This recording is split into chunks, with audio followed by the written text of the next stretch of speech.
Nesse vídeo, falaremos um pouco sobre a camada física, seus propósitos e principais características.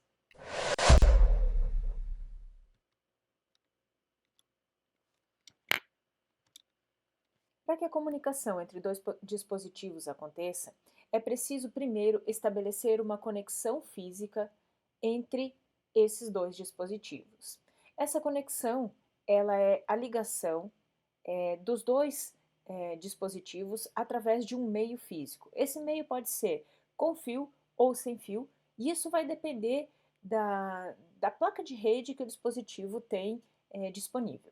Então, geralmente, quando você tem um computador, um celular ou um dispositivo qualquer que quer se comunicar na rede, esse dispositivo possui placas de rede, em geral, mais que uma placa de rede. E essa placa de rede, ela é construída para se comunicar com com um canal físico específico, tá?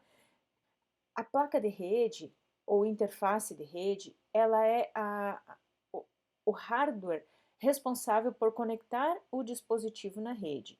Então, alguns dispositivos podem ter placas de rede com fio, outros podem ter placas de rede sem fio, outros podem ter mais que uma. Eu tenho uma placa para conexão com Bluetooth, outras têm uma placa para conexão com rede Wi-Fi, outros têm uma placa de rede para conexão com uma rede Ethernet. Eu posso ter as diferentes placas de rede. Se você olhar para o teu celular, é possível que você encontre a disponibilidade para para conectar com outras redes ainda, com a rede de celular. Você pode estabelecer uma conexão com NFC. Então, são várias para cada canal físico de comunicação, tem uma interface de rede que ela suporta a conexão com esse meio físico específico. Mas cada canal de comunicação tem suas características e apresenta desempenhos diferentes. Na verdade, eles foram construídos com objetivos diferentes, né? Então, se a gente for pensar numa rede Bluetooth, ela tem um objetivo, a rede NFC ela tem outro objetivo, e as redes sem fio tem Wi-Fi, por exemplo, tem outro objetivo.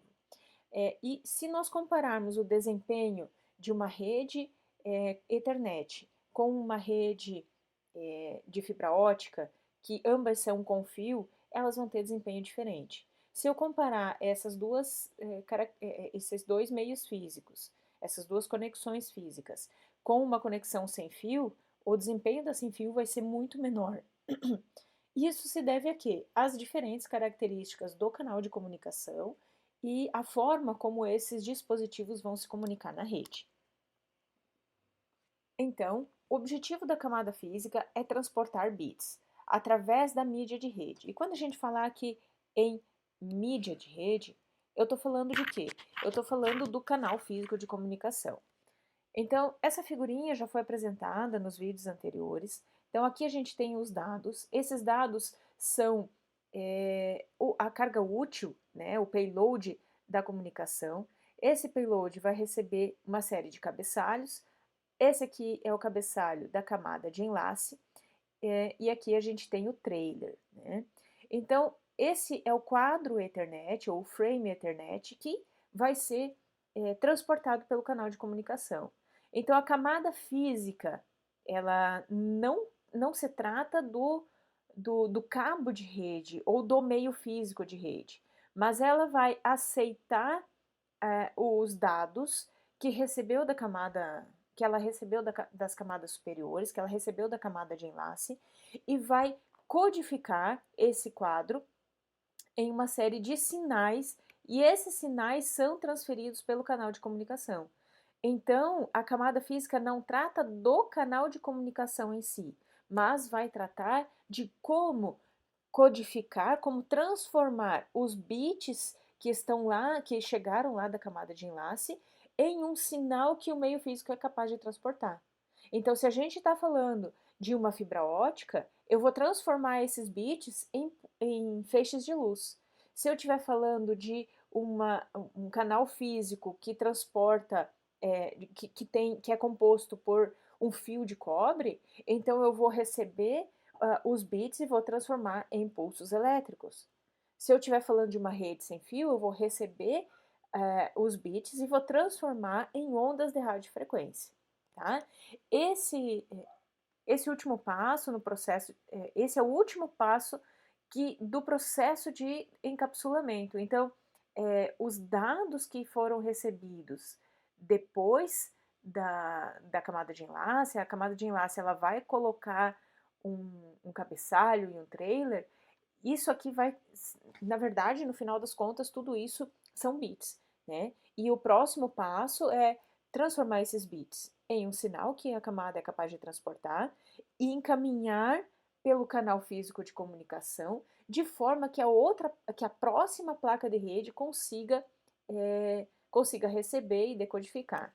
Então, o próximo dispositivo, essa é a comunicação entre uma placa de rede, deixa eu mudar a cor aqui que não está dando para ver. Então, essa é a comunicação entre uma placa de rede e a próxima placa de rede no processo de comunicação. Por quê? Porque entre os dispositivos eu posso ter meios físicos distintos, tá? Então, o próximo dispositivo no caminho, ele vai receber os bits e vai transformar esses bits em, em um quadro Ethernet. Então, aqui no emissor, aqui nós temos a figura do emissor que vai receber os dados. Então, as informações estão vindo da camada de aplicação, passaram por todas as camadas intermediárias. Esses dados eles receberam cabeçalhos para que as camadas ou para que o próximo dispositivo consiga decodificar, consiga tratar, processar, fazer o que é necessário fazer para que a informação chegue no outro lado. Então, a camada física, ela vai transformar em bits, depois vai transformar em um quadro Ethernet e todos os cabeçalhos, incluindo os dados, eles precisam ser reconstruídos, tá? Então, ele vai fazer o trabalho de reencapsulamento. Então, algumas características dessa camada. Então, a camada física, ela tá, assim como a camada de enlace de dados, essas duas camadas, elas estão implementadas na placa de rede, tá? Então, aqui a gente tem, dentro da placa de rede, a gente tem um conjunto de protocolos que vão trabalhar, e esses protocolos, eles fazem parte até da camada de enlace, tá? Então, a gente tem aqui metade da camada de enlace, ela trata da comunicação entre esta placa de rede e o sistema operacional, que é onde as camadas superiores estão implementadas. Então, aqui a gente tem os padrões do TCP/IP, a gente tem protocolos de comunicação, né? Inclusive na camada de enlace nós temos protocolos de comunicação, e daqui para baixo nós temos a parte física, e essa parte física ela é padronizada por essas instituições, tá? Então a gente tem a I2T, a ANSI, a I3E, EIA, TIA. Aqui a gente tem alguns padrões do meio físico mesmo trabalhando e nós temos padrões da ISO. Então, alguns padrões que falam dessa camada física. Então a gente tem três áreas principais. Primeiro são os componentes físicos. Então, eu não tô falando do cabo, mas eu estou falando do conector que vai no cabo. Eu estou falando da placa de rede que vai receber esse conector e precisa colocar nos pinos ou no conector a informação correta. Então, eu tenho um conjunto de bits que recebi da camada de cima e eu preciso transformar esses bits no sinal que vai passar pelo cabo, por exemplo, e esse sinal precisa. E aí existem um conjunto de normas que estão. Que são responsáveis pela construção do cabo, né? Então a gente tem, por exemplo, a IATA e a eles vão estabelecer o padrão também do cabeamento, que não compõe a parte da rede, né? Que está para além da comunicação em rede, mas é por onde os bits vão passar. Então eu tenho ali o conector, que o conector vai conversar com a placa de rede, e esse conector precisa estar bem configurado, precisa estar bem conectorizado, para que a informação chegue no cabo e ela possa ser transportada até o destino. Aqui a gente tem os processos de codificação e sinalização, que é o processo de pegar os bits e transformar em um sinal que o meio físico é capaz de transportar e vice-versa. Então, esses componentes físicos, eles são dispositivos de hardware. Aqui a gente está falando da parte física da rede, do hardware, do eletrônico, tá? E dos conectores que estão conversando com o cabo de rede. Então, esses componentes são as interfaces de rede, né, NICs, são conectores, são as interfaces de comunicação. Então, a gente não fala do cabo em si, mas da conversa com o cabo em si. E aqui a gente também tem os projetos da rede, de como eu vou colocar, de quais cabos eu vou utilizar e por que utilizar esses cabos. Então, tudo isso está especificado nos padrões que estão associados à camada física. Então, o que é o processo de codificação? Então, no processo de codificação, eu recebi lá da camada de enlace um conjunto de bits, e esses bits eles precisam ser transportados pelo canal de comunicação, tá? Então, qual que é a ideia? Uma vez que eu coloquei um bit 0 e coloquei um bit 1, do outro lado, a próxima placa de rede tem que reconhecer isso que chegou na, na, na placa de rede e transformar em 0 e em 1 de novo, né? Então, a codificação ela vai converter os bits em um formato reconhecível pelo próximo dispositivo de rede. Então, eu vou pegar, o que eu estou transportando? Eu estou transportando um pulso elétrico. Esse pulso elétrico, ele pode ser, aí vai depender de qual é, da forma como o meio físico está transportando, se é um sinal analógico ou se é um sinal digital. No caso de ser um sinal digital, eu tenho dois estados possíveis, né? E aí a gente tem canais de comunicação que são analógicos, mas o sinal ele é transformado em um sinal digital, ele é digitalizado dentro desse canal de comunicação. Então a codificação vai transformar o bit 0 e o bit 1 em dois estados, e esses dois estados, vamos supor, o estado mais 1,5 volts e menos 1,5 volts, vamos supor, esses sinais são reconhecidos como o bit 0 e o bit 1. Então, aqui eu tenho uma voltagem positiva e aqui eu tenho uma voltagem negativa. Então, quando o dispositivo, quando a placa de rede do destinatário receber um sinal positivo, mais ou menos nesta posição, ele vai reconhecer isso como sendo um bit 1. E quando receber o sinal negativo, vai reconhecer como sendo um bit 0. Ela vai, então a codificação ela fornece padrões previsíveis que podem ser reconhecidos pelo próximo dispositivo, né? Então aqui a gente tem várias codificações, vários métodos de codificações.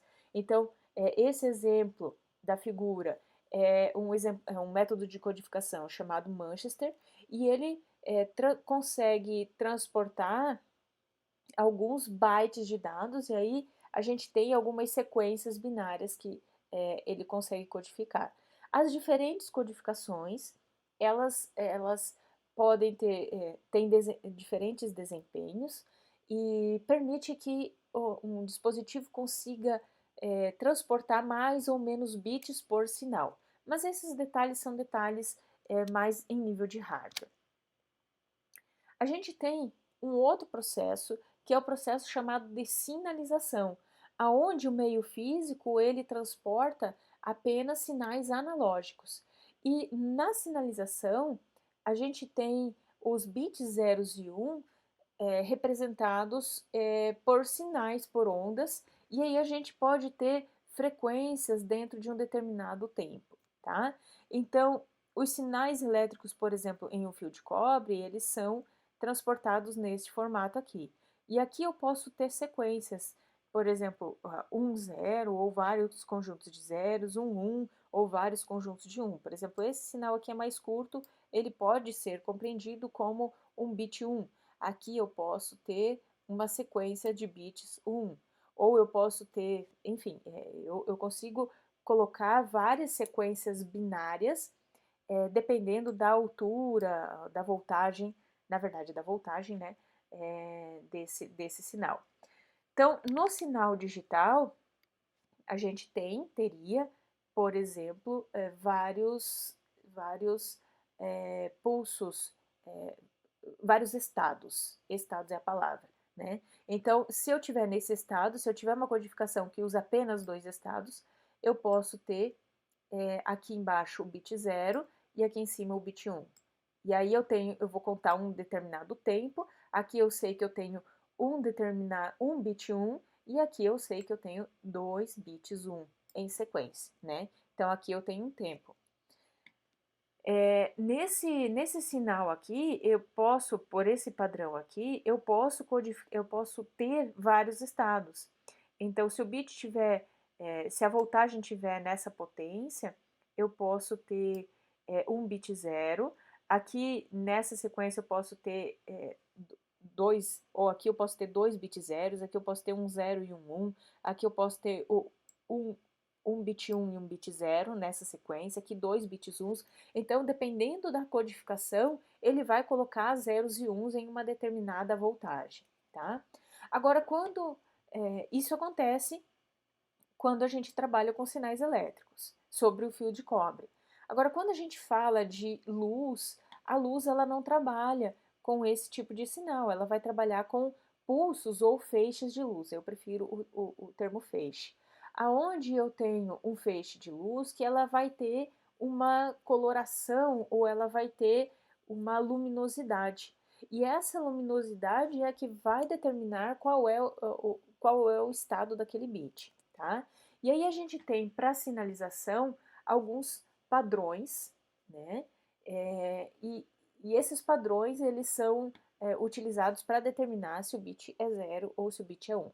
Quando a gente fala de microondas, as microondas são utilizadas em rede sem fio, então a gente fala de ondas de radiofrequência, a gente tem diferentes sinalizações. Então a onda de radiofrequência, ela vai ser uma comunicação que ela vai usar uma onda analógica. E aí eu posso determinar bits zeros e uns dependendo do formato dessa onda. E aí aqui a gente tem voltagens AM, codificação AM, codificação FM e codificação PM. Cada uma tem um padrão de onda, então aqui a onda inicia e aqui a onda termina, então aqui eu tenho 1 Hz, por exemplo, e eu posso ter diferente, isso aqui pode determinar um bit 0 e várias oscilações por um determinado tempo pode determinar o bit 1, por exemplo, né, que é o que está representado aqui. Então, uma oscilação nesse formato eu tenho bit 0, uma oscilação ou várias oscilações nesse formato eu tenho bit 1. Para codificação AM também a gente tem o padrão em que a onda é mais curta, é mais longa, enfim, e aí a gente tem representação de bits zeros e uns, tá?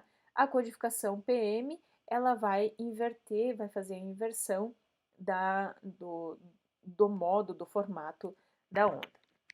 Mas esses são detalhes de como os sinais vão carregar os bits. Todo canal de comunicação, ele tem uma largura de banda, tá? Então a gente já falou um pouquinho de largura de banda em aulas anteriores, mas a largura de banda é a capacidade com que um meio pode transportar dados. Então a largura de banda vai determinar quantos bits esse canal consegue transportar em um determinado período de tempo. E esse período de tempo geralmente é dado em segundos, tá? A quantidade de bits é medida em bits por segundo. É aqui a gente está falando de bit e não de byte. Então, a largura de banda é a capacidade do canal, tá? Essa capacidade aqui, nesse momento, nós estamos falando da capacidade do canal físico. Então, essa largura de banda, eu não consigo uma taxa de transferência superior à largura de banda, porque ela determina os limites do meio físico, tá? Então, a largura de banda, ela mede a quantidade de dados que pode fluir pelo canal de um lugar para o outro, ou seja, de uma placa de rede para a próxima placa de rede, em um período de tempo, e quantos podem ser transportados ou transmitidos em um tempo de 1 segundo. Então, nosso tempo é 1 segundo. Isso vai variar dependendo da mídia física, então a gente tem capacidades diferentes no caso de se tratar de mídias que usem fios de cobre, mídias que usem fibra ótica, luz, né? É, e mídias que usem rede sem fio. Para cada comunicação, eu tenho uma capacidade diferente. E se a gente estiver falando de rede sem fio, dependendo da frequência em que essa comunicação trabalha, eu tenho uma capacidade maior ou menor. Eu consigo fazer com que esse sinal chegue mais perto ou mais longe, e eu consigo colocar uma determinada quantidade de bits nessa onda que está sendo transportada. Isso, quem determina essas características, quem determina essa largura de banda, são as características do meio físico, do canal físico, né? E esses canais, eles estão em desenvolvimento é, o tempo todo, e os projetistas têm conseguido mapear, codificar ou sinalizar cada vez mais bits em em um canal de comunicação. Claro que isso tem um custo de processamento e um custo de atraso e recuperação dos sinais. Então, quando a gente fala de meios físicos, a gente precisa falar também de algumas características que são importantes.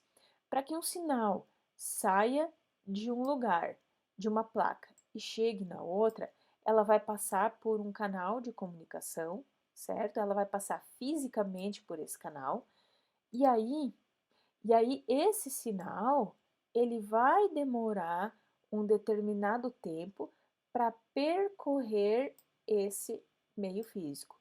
E esse tempo que ele demora para percorrer o meio físico é chamado de latência.